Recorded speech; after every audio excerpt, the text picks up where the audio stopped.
has-been. His drinking, drug abuse, and over-the-top behavior had ended his 7-year run as New York City's hottest radio star. By the late 70s, DJs across the country were trying to be as irreverent as Imus. Oh, now you're doing it with your cousin, huh?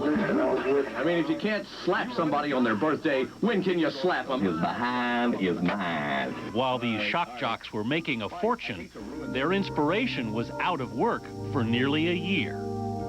Finally, in 1978, Imus found himself back on the air in Cleveland, one of the places where his career had started. 8 till 6 o'clock, Imus in the afternoon.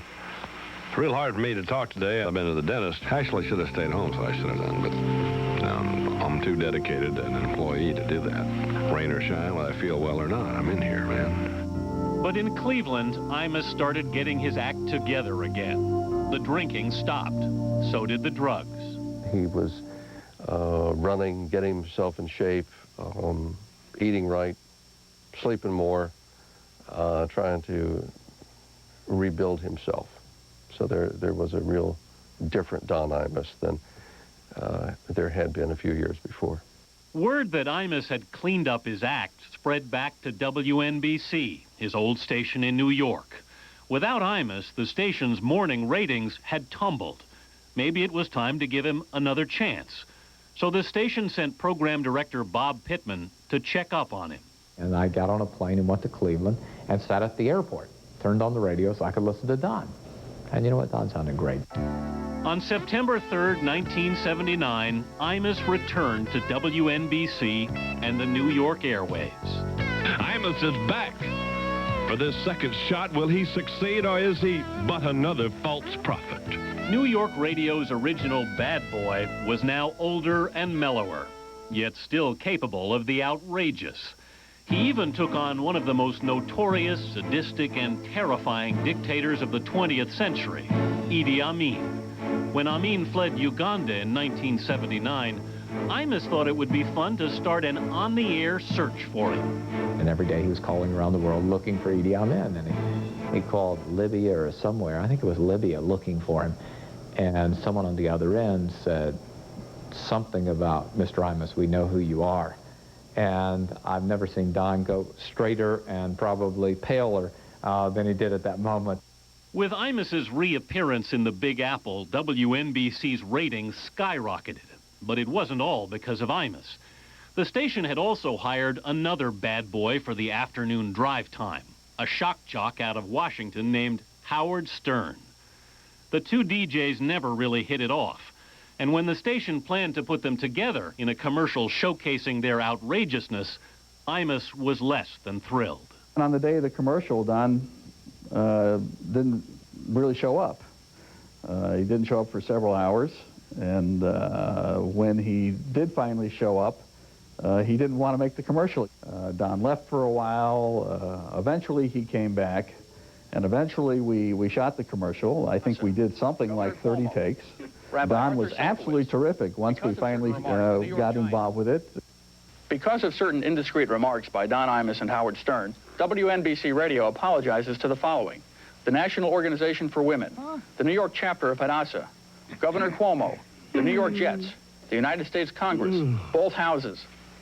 Working with Howard Stern was the least of Imus's problems. New York's drug scene in the 80s proved to be too much of a temptation for him to resist. Just everybody did cocaine. Everybody I knew, you know, it was just available. And the first couple lines of cocaine were great, as I remember it, I think, you know.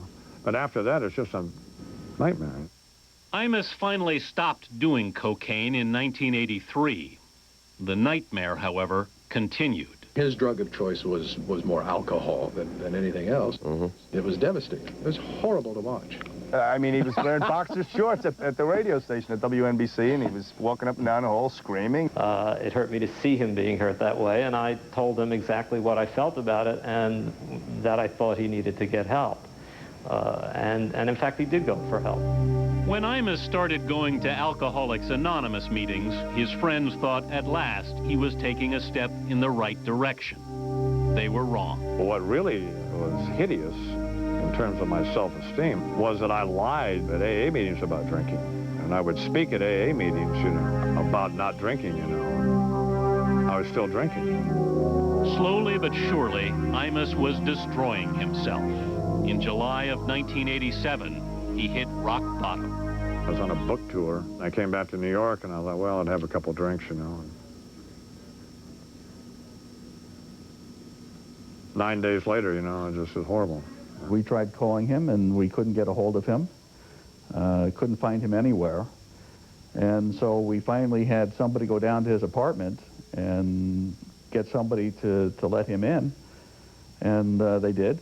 And we found Don on the floor, and he was totally incoherent and totally out of it. Imus had come so close to dying that he had to be hospitalized. When he was released, he entered a drug rehabilitation center in West Palm Beach. For once in his life, he did everything he was told to do. 6 weeks later, Imus returned to New York, sober, with a renewed commitment to his life and his work.